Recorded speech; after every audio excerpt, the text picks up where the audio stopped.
Sa liblib na baryo ng San Bartolome, may isang lalaking kilala hindi lamang bilang magsasaka, kundi bilang isang tapat at mapagpakumbabang sabungero. Siya si Ka Ilyong, 52 taong gulang, kayumanggi ang balat, matipuno pa rin sa kabila ng edad, at palaging nakasuot ng kupas na sombrero at lumang kamiseta. Kilala siya sa buong lalawigan hindi lang sa husay niya sa pagsasabong, kundi pati na rin sa malasakit niya sa mga hayop, lalo na sa kanyang mga alagang manok panabong. Ang kanyang bukirin ay nasa paanan ng bundok ng Panginurin, isang lugar na pinaniniwala ang may mga nilalang na hindi basta-basta nakikita ng karaniwang tao. Madalas ikwento ng mga matatanda sa baryo ang tungkol sa mga langgam na tila may isip, nagbabantay sa mga nilalang na sumisira sa kalikasan. At ang mga ito raw ay may mutya, isang bagay na bihira, mahiwaga, at makapangyarihan. Isang araw habang nag-aararo ng lupa gamit ang kanyang kalabaw, may napansin si Ka Ilyong na kakaiba. Sa tabi ng isang punong amugis, may pugad ng langgam na may kakaibang kinang. Tila kumikislap sa sikat ng araw. Lumapit siya at sa hindi maipaliwanag na dahilan, tila may puwersang nagtulak sa kanyang palad na ilapit dito. Sa kanyang pagdampi sa pugad, biglang huminto ang lahat ng ingay sa paligid. Tumigil sa pag-ugong ang mga kuliglig at parang tumigil ang hangin. Biglang may boses siyang narinig, maliit, manipis, ngunit malinaw. Ka Ilyong, ikaw ang napili. Nagulat siya't napaatras. Sa kanyang paanan ay may isang maliit na nilalang, mistulang tao ngunit gadaliri lang ang laki, may mga pakpak na parang salanggam at mata na tila may dunong ng daan-daang taon. Hindi ako nananaginip, bulong ni Ka Ilyong. Ang nilalang ay lumipad patungo sa kanyang palad at nag-iwan ng munting butil na kulay ginto, isang mutya. Sa oras ding iyon, parang may liwanag na dumaloy sa kanyang katawan. Ang mga alagang manok ni Ka Ilyong sa kulungan ay nagsipagtilaok ng sabay-sabay para bang naramdaman nila ang pagbabagong iyon. Ilang araw ang lumipas at biglang napansin ni Ka Ilyong na ang kanyang mga manok ay tila mas matatalino. Nakikilala nila kung sino ang kalaban, marunong pumili ng taktikang atake, at tila may nabubuong koneksyon sa kanya. Tuwing Sabado, sa sabungan ng San Bartolome, sunod-sunod ang panalo ni Ka Ilyong. Mula sa pagiging simpleng sabunghero, naging alamat siya. Ngunit ang tagumpay ay may kaakibat na inggit. Sa kabilang baryo ng San Isidro, may isang mayamang sabunghero na ang pangalan ay Don Federico. Isa siyang kilalang negosyante at may-ari ng 3 sabungan sa rehiyon. Sanay sa kayamanan, sanay sa pakikipagsabayan sa elite ng lipunan, ngunit palaging talo tuwing nakakaharap si Ka Ilyong. Hanggang isang gabi, tinawag si Don Federico ng isang matandang mangkukulam mula sa bayan ng Dolores. Ang iyong problema ay hindi basta-basta. Ang matandang sabunghero ay may mutya ng kalikasan. Ngunit ikaw, kung nanaisin mo ay maaari ring magkaroon ng kapangyarihang mas malupit. Ang mutya ng dahon ng balete. Ngunit may kapalit. Ang mutyang ito ay hindi galing sa kabutihan. Kinukuha ito mula sa pusod ng matandang punong balete na pinaniniwala ang pinamumugaran ng mga engkanto.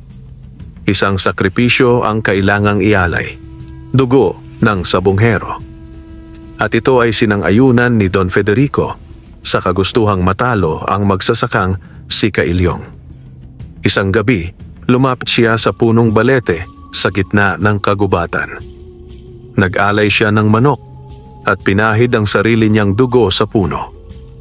Sa dilim, lumabas mula sa ugat ang isang anino, itim na usok na may hugis ng nilalang, at iniabot sa kanya ang isang tuyong dahon na may uring pilak sa gitna, ang mutya ng dahon ng balete.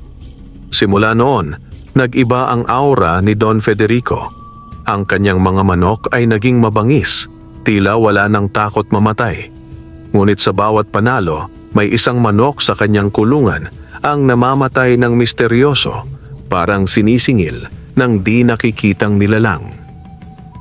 Habang papalapit ang Sabong Grand Championship ng rehiyon, ang dalawang magkaibang uri ng kapangyarihan ay magtatagpo, ang mutya ng kalikasan at ang mutya ng dilim. At sa gitna ng labanang ito, hindi lamang karangalan at kayamanan ang nakataya, kundi ang kaluluwa ng bawat sabongero na sasangkot. Hindi mapakali si Kailyong sa kanyang pagkakahiga ng gabing iyon. Sa kabila ng malamig na simoy ng hangin at katahimikan ng paligid, para bang may bumabagabag sa kanyang isipan. Napapikit siya, ngunit tila mas lalong nagiging malinaw ang mga imahe sa kanyang isipan. Sa kanyang panaginip, naglalakad siya sa gitna ng bukirin, ngunit ang mga palay ay unti-unting natutuyo habang siya'y dumadaan. Ang langit ay naging kulay abo at mula sa malayo ay may aninong dumarating, sakay ng itim na kabayo, at sa kanyang balikat ay may isang manok na itim ang mata at tuka, tila isang demonyong manok. Paglapit ng anino, bigla siyang sinunggaban ng malamig na hangin at narinig niya ang boses nito. Ang iyong mutya ay laban sa akin, pero ang akin ay mas matagal ng gising sa dilim. Napabalikwas si Kailyong. Pawis na pawis ang kanyang katawan kahit malamig ang gabi. Hinawakan niya ang mutya ng langgam na isinabit niya sa isang kwintas sa kanyang leg. Hindi iyon kumikislap tulad ng dati, para bang natatakot o nagbabala. Kinaumagahan, maagang pumunta si Kailyong sa kanyang bukid. Hinanap niya ang pugad ng mga langgam sa tabi ng punong amugis. Doon, muling lumitaw ang maliit na nilalang na may pakpak, ang tagapangalaga ng mutya. Kailyong, wika ng nilalang. May itim na kapangyarihang nabuhay. Ang mutya ng balete ay pinakakawalan lamang tuwing panahon ng digmaan ng kapangyarihan, at ang nagtaglay nito ay hindi karapat-dapat. Si Don Federico, bulong ni Kailyong. Tumango ang nilalang. Ikaw ang huling may-ari ng mutya ng langgam, at ang tanging may kakayahang sumalungat sa kanya. Dito nalaman ni Kailyong ang kasaysayan ng mutya ng langgam. Isang sinaunang biyayang ibinibigay lamang sa mga taong marunong rumespeto sa lupa, sa hayop at sa balanse ng kalikasan. Ang langgam ay hindi matapang, ngunit sa bilang at disiplina ay walang makakatalo. Ang mutya ay nagbibigay ng koneksyon sa lahat ng nilalang sa lupa, lalo na sa mga hayop. Sa sabungan, ito ang dahilan kung bakit nagiging matalino at mabilis ang kanyang mga alagang manok. Sila ay nagkakaroon ng espiritu ng pagkakaisa at disiplina. Ngunit ang mutya ng balete ay iba. Galing ito sa pagkawasak. Ang mga nilalang ng dilim ay pinalalakas ng sakripisyo. Ang bawat panalo ay katumbas ng kamatayan. Napatitig si Kailyong sa kanyang alagang si Taganas, isang manok na kulay pula na may itim sa likod ng leeg, ang kanyang pambato sa nalalapit na Grand Regional Sabong.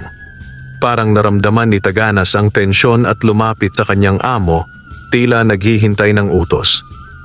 Taganas, panaginip man o totoo, kailangan nating paghandaan.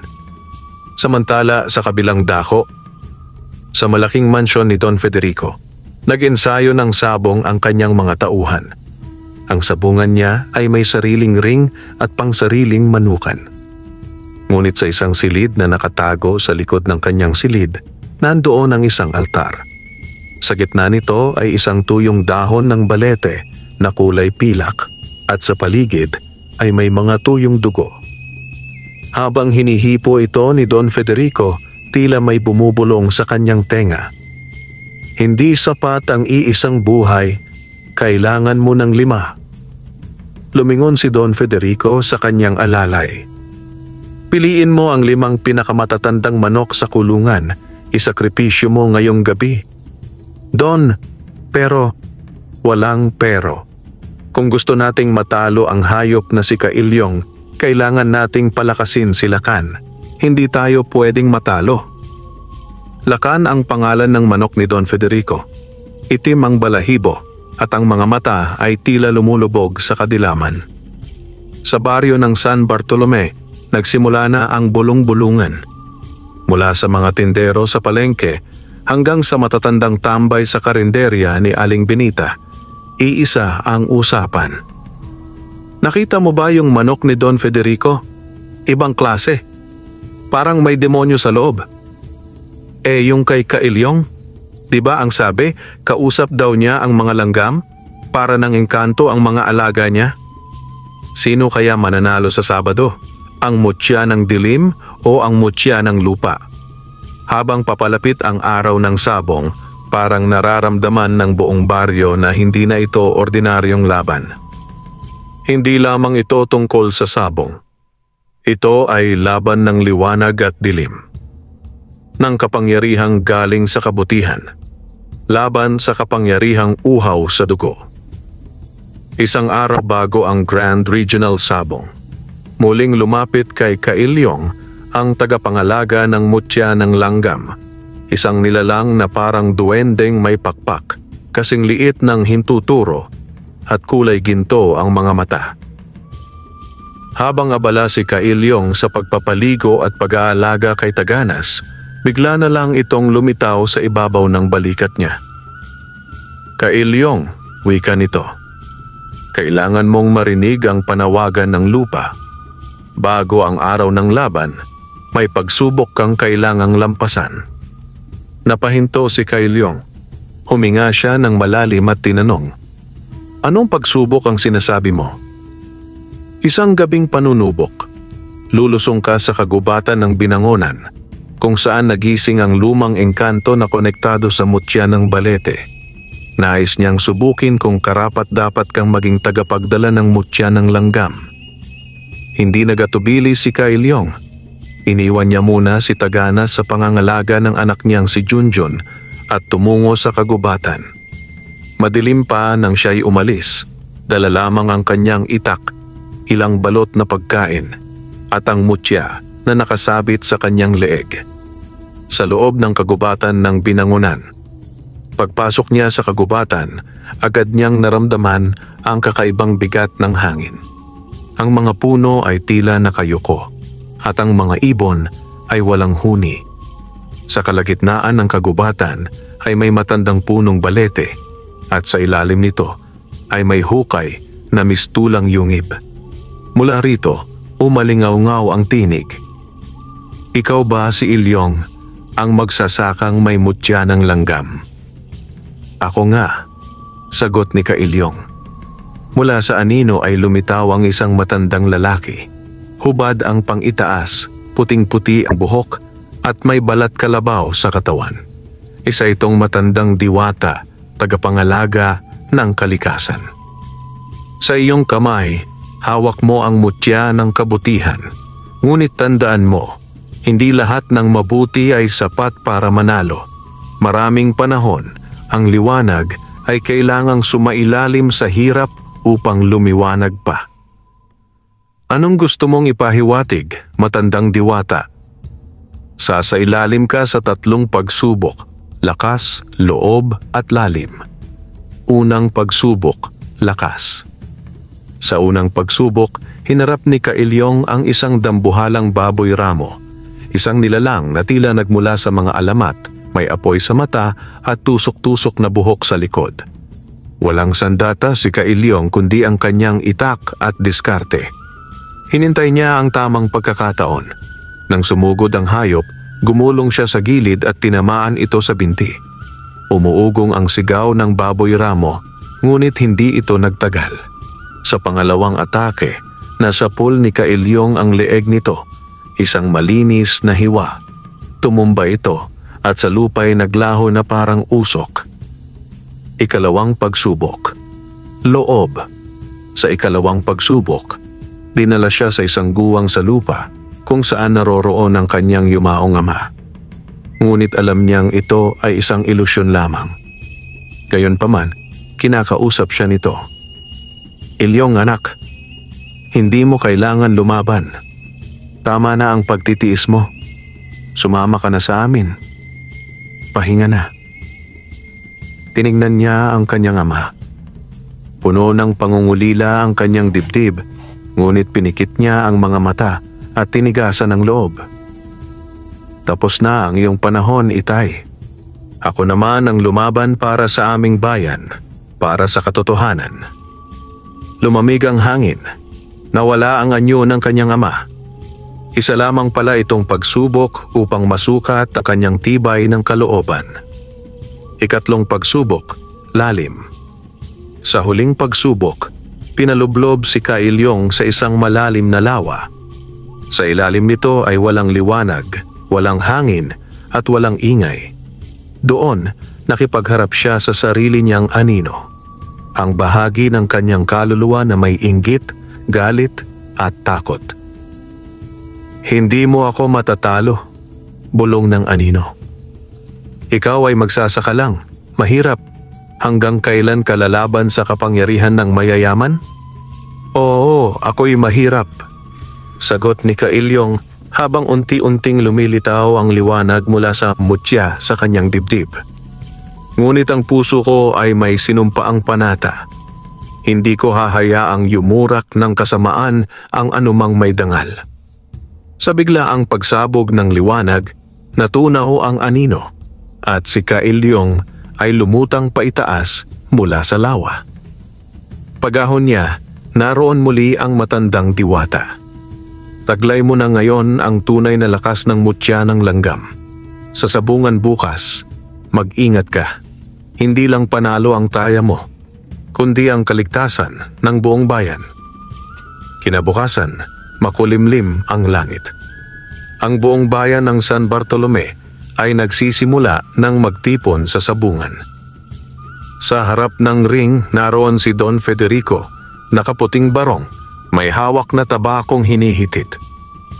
At mula sa kabilang dulo, dumarating si Kailyong, may dalang hawla ng manok. Ang hudyat ng digmaan ay malapit nang magsimula. Ang sabungan ng San Bartolome ay tila isang pugon ng tensyon at ingay. Libu-libong tao mula sa iba't ibang bayan at lalawigan ang dumagsa. Ang Grand Regional Sabong ay hindi lang isang simpleng laban ng mga tandang. Ito'y parang patimpalak ng kapangyarihan, reputasyon at kabuhayan. Ang mga tauhan ni Don Federico ay abalang-abala. Dalawa sa kanyang pitmaster ang nagpapainom ng espesyal na tonic sa manok niyang si Verdugo, isang kulay itim na Texas sweater na may pulang tuka at may balahibong makintab na parang pinahiran ng langis. Nakaukit sa tagiliran ng hawla ang simbolo ng balete. Habang iyon ay pinaghahandaan, si Kailyong ay nakaupo lamang sa gilid ng sabungan. Sa paanan niya ang kanyang manok na si Taganas. Mahigpit ang pagkakatali sa paa, ngunit kalmado. Ang mga mata ni Taganas ay kulay amber, tila lagablab ng araw na nasa ilalim ng mga ulap. Ang mga mutya ng langgam ay naroon sa ilalim ng kanyang mga balahibo, hindi nakikita, pero malakas ang taglay na bisa. Tukaan, manok sa manok. Sigaw ng announcer habang nagsisimula ang unang bugso ng mga laban. Maya't maya, tinawag na ang laban nila Kailyong at Don Federico. Tumayo ang dalawa at sabay na lumakad papasok sa gitna ng sabungan. Tinig ang hiyawan ng mga manonood. Lahat ay sabik na masaksihan ang salpukan ng dalawang alamat. Ang magsasakang may mutya laban sa hasyenderong may dahon ng balete. Kailyong, ngumisi si Don Federico. Sa dami ng inabot mong hirap sa buhay, dito rin magtatapos ang swerte mo. Sa laban na to, hindi lang manok ang masisira, pati dangal mo. Hindi na sumagot si Kailyong. Tinitigan niya lang ang kalaban, sa kadahan-dahang ibinaba ang kanyang manok sa arena. Unang salpukan, Taganas versus Verdugo. Pagkabitiw ng mga manok, agad sumugod si Verdugo. Mabilis, agresibo, at tila may ulol na bangis. Sumalag si Taganas, pero inabot ng tuka sa tagiliran. may dugo agad na tumulo. Umalingaw-ngaw ang hiyawan ng kampo ni Don Federico. "Patay na yan! Di tatagal yan!" Sigaw ng ilan. Ngunit si Taganas, imbes na umatras, biglang nag-iba ng galaw. Mabilis, paikot, tila may ritmong hindi makuha ni Verdugo. Parang ginagabayan ng libu-libong langgam ang kanyang kilos. Maliit na mga pagliko, biglang pagtuka sa leeg, saka iwas. Tumigil ang hiyawan ng kabilang kampo, napalitan ng tahimik na pangangamba. Isang laban, isang sigaw. Sa ikatlong salpukan, lumipad si Taganas at tinamaan sa leeg si Verdugo. Tumalsik ang dugo at napaluhod ang manok ni Don Federico. Ilang segundo pa, hindi na ito tumayo. Taganas, bagamat may mga galos, ay matatag na nakatayo, humihingal. "Panalo! Panalo si Kailyong!" Hiyawan, palakpakan. May sumisigaw ng "Magsasaka! Magsasaka!" habang si Kailyong ay pinupuri ng mga kapwa sa bungero. Ngunit habang patay na nakahandusay si Verdugo, napansin ni Kailyong ang kakaiba. Mula sa katawan ng patay na manok, may umuusbong na itim na usok. Tumirik ang mata ng manok at sa gitna ng arena, bigla itong gumalaw muli. Ang madilim na ritual.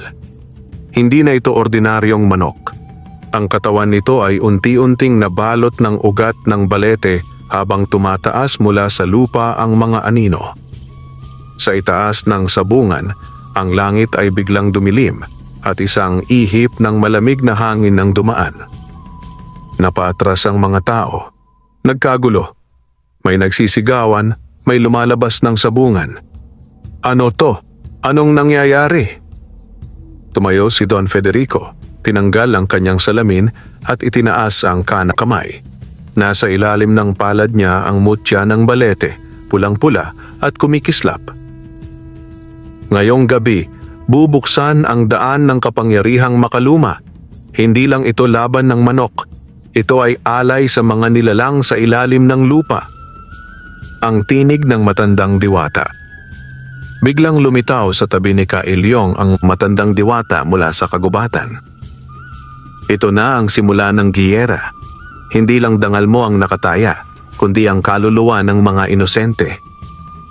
Anong kailangan kong gawin? Buhayin ang diwa ng langgam. Ang lakas nila ay nasa pagkakaisa. Sa likod ng Taganas ay ang libu-libong espiritu ng lupa. Palayain mo ang kanilang lakas." Tumayo si Kailyong sa gitna ng sabungan. Hawak ang kanyang mutya, pinikit niya ang mga mata. Biglang lumiwanag ang paligid niya. Mula sa lupa, umalon-alon ang mga anino ng langgam. Umaakyat sa katawan ni Taganas. Sa loob ng ilang saglit, nagliwanag ang katawan ng kanyang manok. Ang sugat ay tila naghilom. Ang mga mata nito ay muling nagliwanag. Mas matindi, mas mapusok. Isang laban ng mahika at mutya. Muling naglaban sina Taganas at ang nabuhay na si Verdugo. Ngunit ito na ay hindi sabong ng tao. Ito'y sabong ng kapangyarihang likas at kabaliktaran nito. Ang isa ay may mutya ng lupa't langgam. Ang isa ay may mutya ng dilim at balete. Ang mga suntok ng bagwis ay may kasamang hangin. Ang mga tuka ay tila kidlat. Sa bawat salpukan, gumuguho ang bahagi ng sabungan. At sa isang huling sulyap ni Kailyong kay Taganas, binigkas niya ang panalangin. "Mga espiritu ng lupa, ipagkaloob ang lakas ng pagkakaisa para sa bayan, para sa katotohanan." At sa isang huling bangga, sumabog ang liwanag. Nang humupa ang alikabok, si Verdugo ay hindi na gumagalaw. Ang ugat ng balete ay tila nasunog. At si Taganas, bagamat sugatan, ay tahimik na nakatayo sa gitna. Tumigil ang ulan. Tumigil ang ingay. Ang mga tao ay isa-isang lumapit, tahimik at pinuri si Kailyong. Ang unang digmaan ay tapos na. Ngunit alam ng lahat, hindi pa ito ang wakas. Matapos ang laban sa sabungan, naging tahimik ang buong San Bartolome. Parang may mabigat na alon ng enerhiya ang bumalot sa buong baryo. Mga ilaw ay tila mas madilim, mga hayop ay hindi mapakali, at ang hangin ay may dalang amoy ng tuyong dahon at abo. Umuwi si Kailyong sa kanyang maliit na bahay kubo kasama ang manok na si Taganas. Masama ang kalagayan nito, kahit pa na ipanalo ang laban, hindi maikakailang napinsala ang katawan nito ng mahiwagang enerhiya ng balete. Nanghihina ito at tila may sugat sa kaluluwa. Dahan-dahang ipinatong ni Kailyong si Taganas sa isang banig. Saka siya lumuhod sa harap ng altar na gawa sa lumang kahoy. Doon niya inilagay ang kanyang mutya ng langgam. Sa paligid ng altar ay nakapwesto ang ilang boteng may langis, dahon ng bayabas, luya, at ilang lihim na sangkap na ibinigay ng matandang diwata. Espiritu ng lupa, ng langgam, ng katapatan, ipagkaloob ninyo sa aking kasama ang kagalingan, naway pagalingin siya ng inyong pagkakaisa. Sa isang iglap, mula sa mutya, lumabas ang mahihinang liwanag, tila mga maliliit na aninong langgam. Gumapang ang mga ito sa katawan ni Taganas, pumasok sa kanyang mga sugat, at unti-unting naghilom ang mga ito. Umuga ng kaunti ang katawan ni Taganas, at nagmulat ito ng mata. Muli, ang kulay amber ay muling nagliwanag. Sa isang marangyang bahay-mansyon sa gitna ng hacienda, galit na galit si Don Federico. Sa harap niya, nakaluhod ang 3 tauhan niyang sabongero. Paano ninyo hinayaang matalo si Berdugo? Hindi ba't may mutya ng balete siya?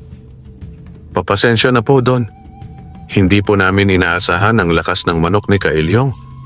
Parang may kakaibang espiritu. Hindi siya ordinaryong magsasaka, bulong ni Don Federico habang hawak ang kanyang mutya. May basbas siya ng diwata ng lupa. Lumapit si Don Federico sa kanyang altar. Hindi katulad ng kay Kailyong na gawa sa kahoy at lupa.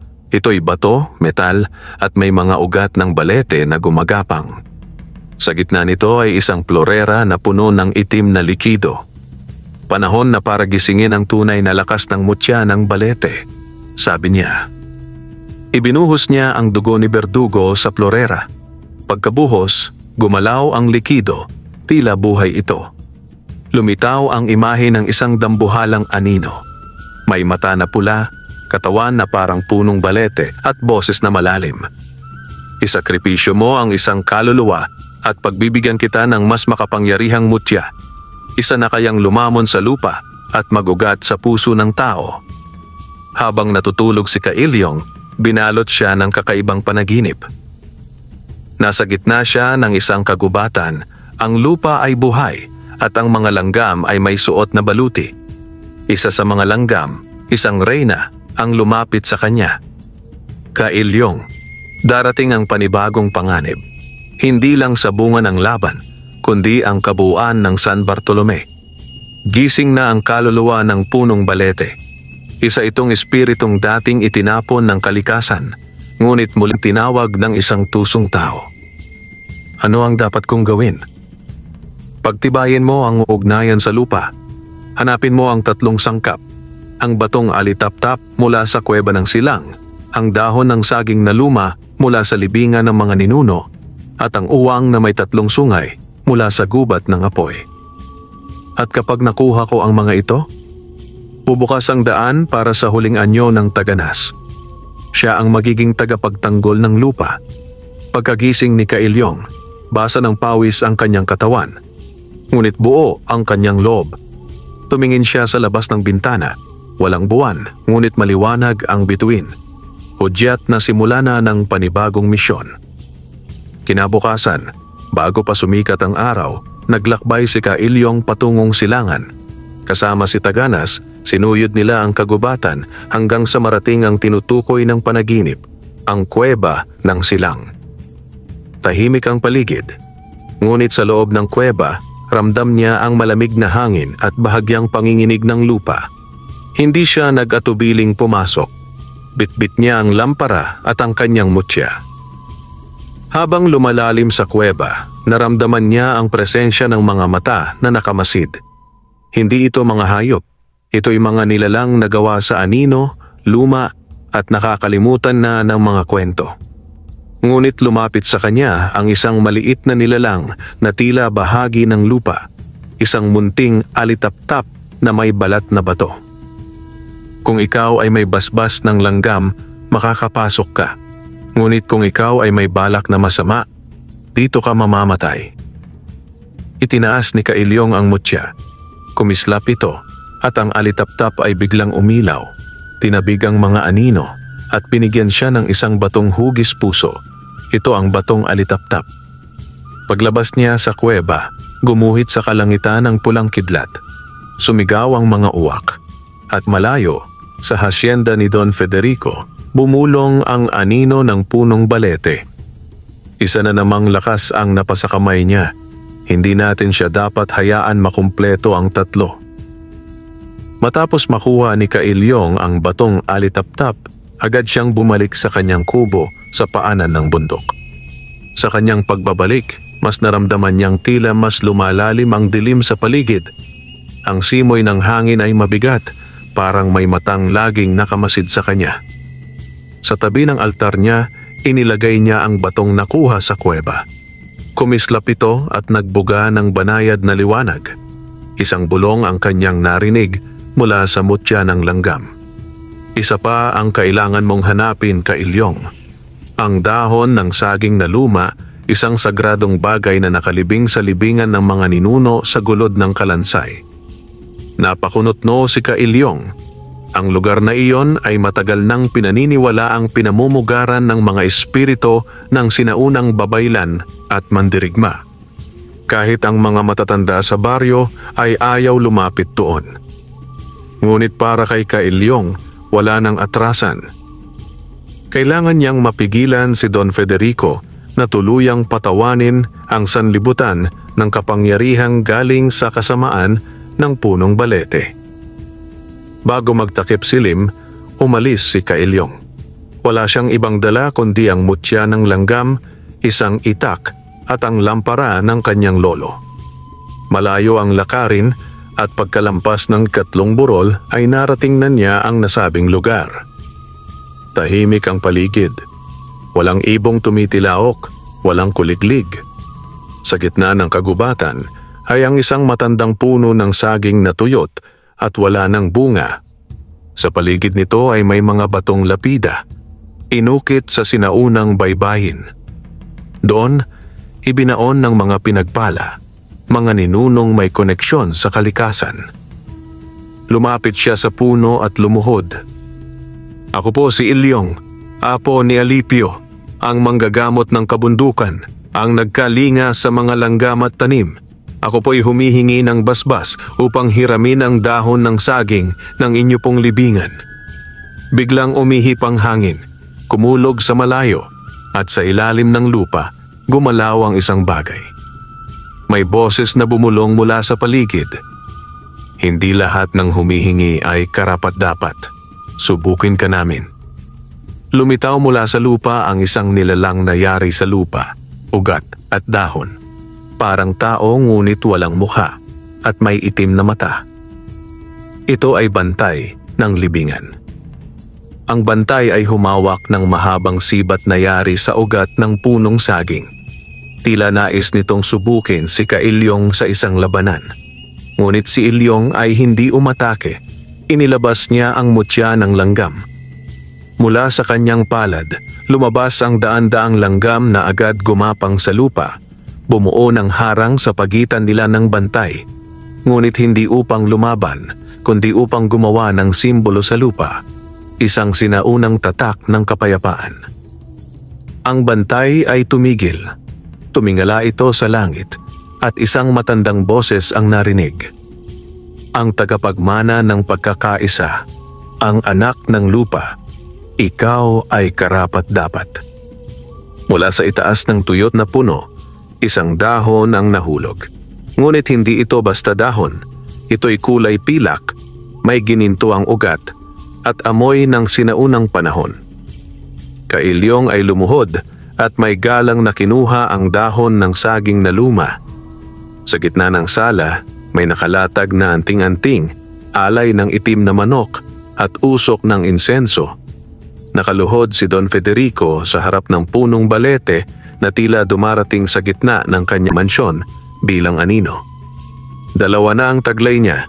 Kapag nakuha niya ang pangatlo, mawawala ang bisa ng mutyako. Hindi pa huli ang lahat, sagot ng espiritu. Pumili ka ng isa sa mga alipin mo. Isakripisyo siya upang gisingin ang anino ng walang muka. Sigardo, sagot ng Don. Siya ang aking dating bantay. Handa siyang mamatay para sa akin. Tumayo si Don Federico.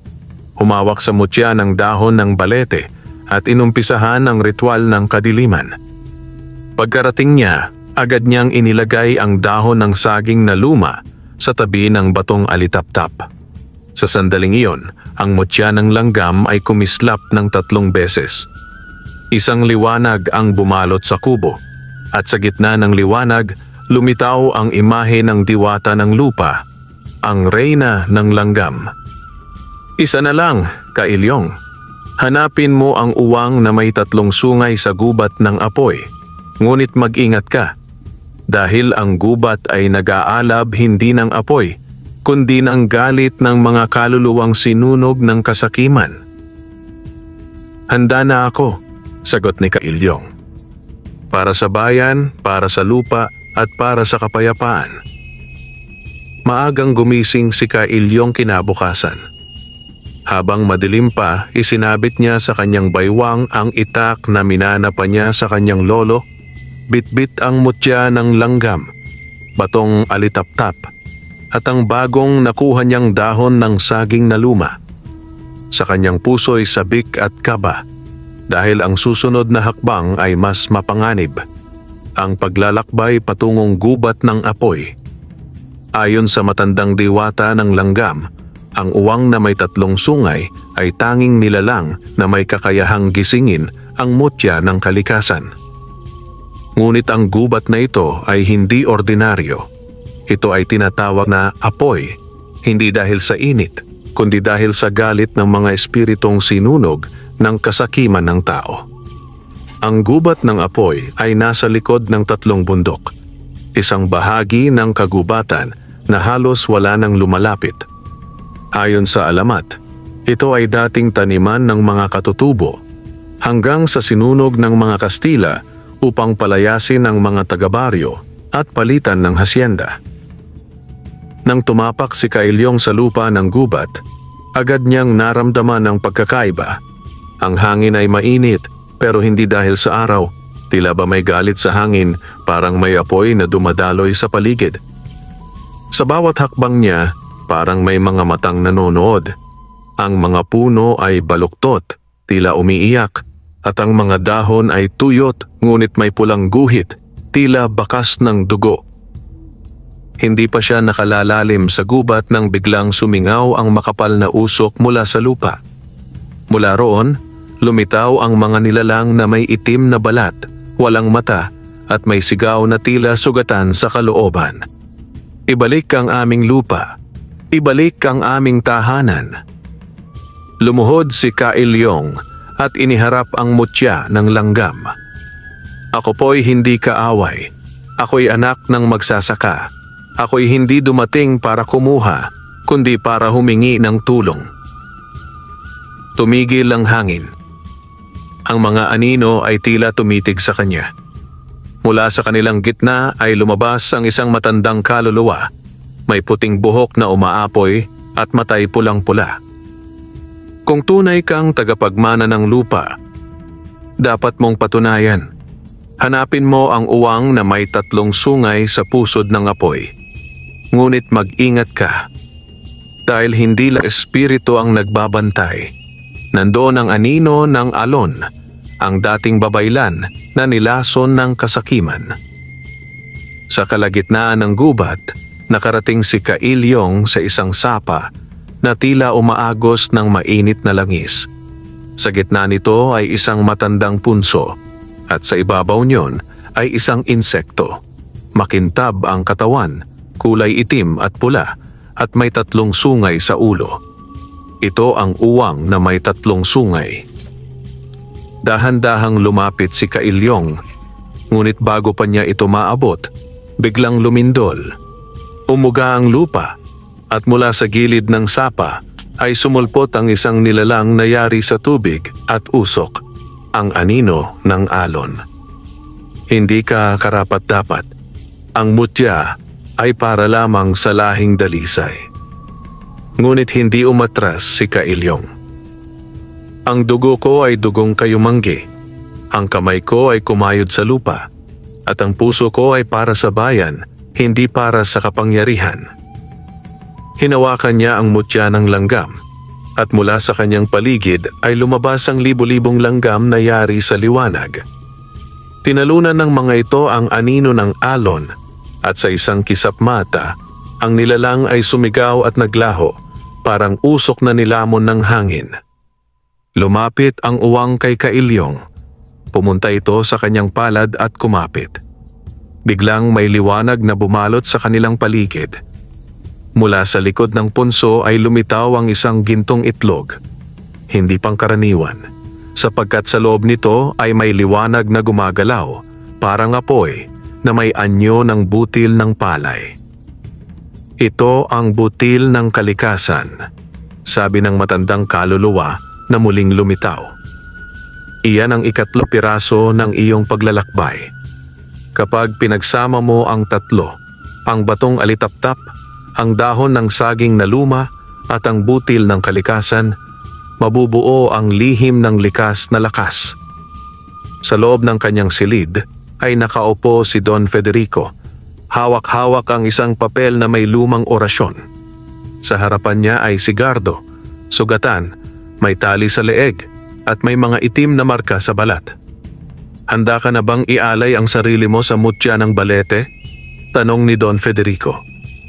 Para sa iyo, Don, handa akong maging anino. At sa gitna ng ritual, sinaksak ni Don Federico si Gardo gamit ang kutsilyong pilak. Umusok ang katawan ni Gardo at mula roon ay lumabas ang espiritu ng balete, isang dambuhalang itim na nilalang na may katawan ng tao, ngunit ang ulo ay ugat at dahon at ang mga matay walang puti. Ako'y gising na. Pagbalik sa kanyang kubo, inilagay niya ang butil ng kalikasan sa altar. Kasabay noon ay nanginig ang lupa. Ang 3 mutya ay kumislap at nagsanib, bumuo ng hugis puso sa gitna ng altar. Kailyong, bulong ng diwata ng langgam. Panahon na para harapin mo ang huling pagsubok. Si Don Federico ay hindi na tao. Siya ay isa ng halimaw ng kapangyarihan. Hindi ako nag-iisa, sagot ni Kailyong. Kasama ko ang lupa.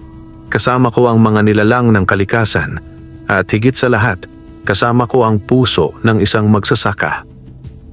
Ang balita tungkol sa muling pagbabalik ni Kailyong sa sabungan ay kumalat na parang apoy sa baryo.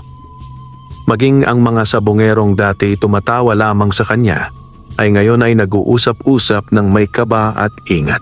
May dala raw itong 3 makapangyarihang mutya, may basbas ng mga diwata at espiritu ng kalikasan. Hindi na siya ang dating si Ilyong na hampas lupa. Ngayon, isa na siya ang tingerong sabungero, tagapagdala ng liwanag sa madilim na mundo ng sugal at kasakiman. Samantalang si Don Federico, sa kabila ng pagiging mayaman at makapangyarihan, ay abala sa pagpapakain ng kanyang bagong alaga. Isang bulik na manok na ang mga matay pula at ang mga kuko ay tila bakal. Hindi ito basta manok. Ito'y isinilang mula sa ritual ng dugo ni Gardo. Pinalaki sa ilalim ng puno ng balete at pinainom ng tubig mula sa bukal ng engkanto. Pangalan nito, si Ulok, ang manok ng anino. Muling nagsiksika ng mga tao sa sabungan ng baryo. Mula sa Maynila, may mga dumayong sabungero para lang masaksihan ang matagal ng pinaplano ni Don Federico, ang pagdurog kay Kailyong sa gitna ng entablado. Sa kanan, ang bulik na si Ulok, alaga ni Don Federico, sigaw ng tagapag-anunsyo. Sa kaliwa, ang talisayin na si Bagani, alaga ng magsasakang si Kailyong. Bumunghalit ang sigawan ng mga tao, karamihan ay sa takot. Ang manok ni Kailyong ay tila payat, simple lang, ngunit may mata itong matalim at sa bawat kilos nito ay may tila ritmong galing sa kalikasan. Itinaas ang pusta. Hindi lang pera ang nakataya. Nakataya rito ang dangal ng isang magsasaka laban sa kasakiman ng mga makapangyarihan. Sa mismong gitna ng laban, nagsimulang sumingaw ang usok mula sa mga paa ni Ulok. Ang sabungan ay tila nilamon ng anino. Nagtakbuhan ng ilan, ngunit nanatiling kalmado si Kailyong. Hinawakan niya ang mutya ng langgam, saka bumulong. "Mga nilalang ng lupa, bantayan niyo ang aking kasama." Sa isang kisap mata, mula sa ilalim ng entablado ay lumabas ang mga langgam. Mga pulang apoy na bumalot sa paligid ni Bagani. Hindi sila nanakit, kundi nagbigay proteksyon. Nagsimulang lumipad ang mga balahibo. Kumalas ang mga kuko. Napunit ang mga balat. Isang mabangis na sabong ang nasaksihan ng lahat. Subalit sa gitna ng laban, biglang lumipad si Ulok, isang kakayahang hindi natural sa mga panabong. "Hindi yan manok," sigaw ng isang matandang sabonghero. "Isa na yang engkanto." Biglang pumasok si Don Federico sa gitna ng sabungan. Ang kanyang balat ay unti-unting naging kulay abong berde. Sa kanyang likod ay lumabas ang mga ugat ng puno.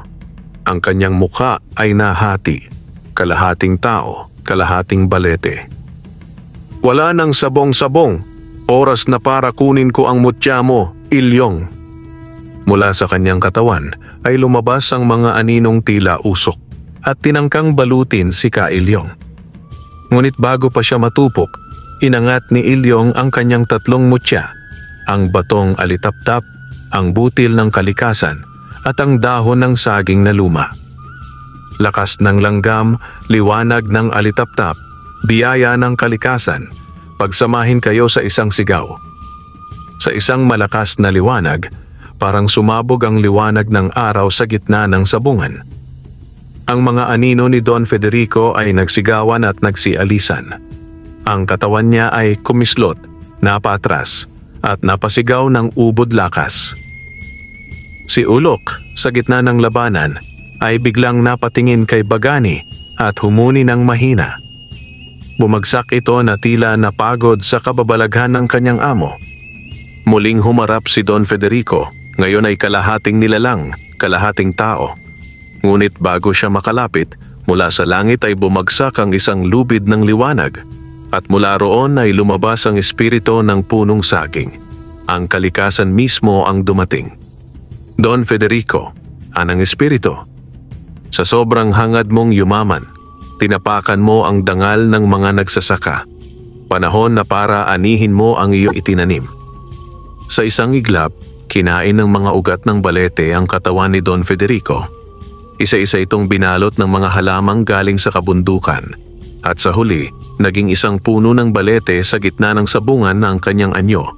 Mula roon ay hindi na siya muling gumalaw. Tahimik ang mga tao, hanggang sa may isang matandang babae ang lumapit kay Kailyong at yumuko. "Maraming salamat, Hiho. Ibinangon mo ang dangal ng mga tunay na anak ng lupa." Sinundan siya ng iba pang sabunghero.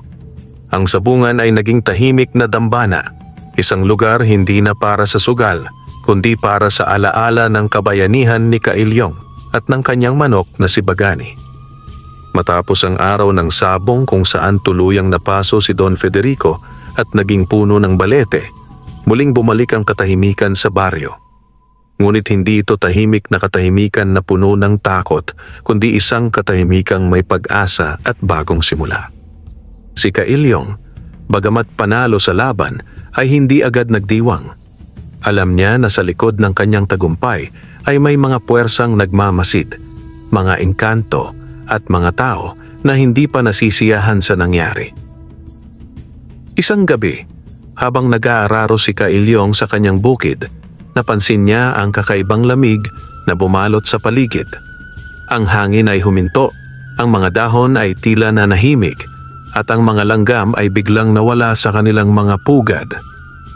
Biglang may narinig siyang mahihinang boses mula sa gilid ng punong balete sa gitna ng baryo. Parang mga bulong na bumabalot sa hangin. Hindi ito katapusan, Kailyong. Hindi pa. Lumabas mula sa anino ang isang lalaking may balat na kulay abo. May mga matang nagliliyab ng pulang apoy. Isang engkantong tagapangalaga ng balete. Ako si Lakan Dugo, ang tunay na tagapangalaga ng balete at ng mga mutya nito. Hindi kami pumapayag na ang iyong mga mutya ay mananatili sa iyo nang walang kaparusahan. Lumapit si Lakan Dugo kay Kailyong at inalok siya ng isang pakikipagsapalaran. Kung tunay kang karapat-dapat sa iyong mga mutya, kailangang patunayan mo ito sa pamamagitan ng pagpasok sa gubat ng mga diwata. Dito, matatagpuan ang puso ng kalikasan, ang mutya ng hangin at ulan. Kung makuha mo ito, magiging ganap ang iyong lakas at mapoprotektahan mo ang iyong bayan. Hindi nagdalawang isip si Kailyong. Alam niyang kailangan niyang harapin ito para sa kapakanan ng kanyang pamilya at ng mga taong naniniwala sa kanya. Nagpaalam siya sa kanyang pamilya at mga kaibigan. Sa tulong ng matandang albularyo ng baryo, kumuha siya ng mga halamang gamot at anting-anting na panlaban sa mga engkanto at masasamang espiritu. Pinag-aralan din niya ang mga sinaunang kwento tungkol sa gubat na tinatawag na Gubat ng Dilim, kung saan naninirahan ang mga diwata at iba pang mga nilalang na tagapangalaga ng kalikasan. Sa unang liwanag ng araw, naglakbay si Kailyong papunta sa gubat, dala ang mutya ng langgam at ang 3 mutya na kanyang napanalunan. Hindi niya alam kung ano ang naghihintay sa kanya sa dilim ng gubat, mga pagsubok, panganib, o isang bagong kapalaran. Pagpasok ni Kailyong sa gubat ng dilim, agad siyang sinalubong ng malamig na simoy ng hangin at ang mga anino ng mga punong matatayog na tila bagay buhay.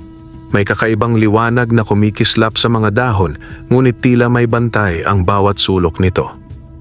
Sa kanyang paglalakad, dumaan siya sa mga ilog na kumikislap sa dilim, mga bituin sa itaas na nagmistulang gabay, at mga hayop na hindi pa niya nakita sa kanyang buhay.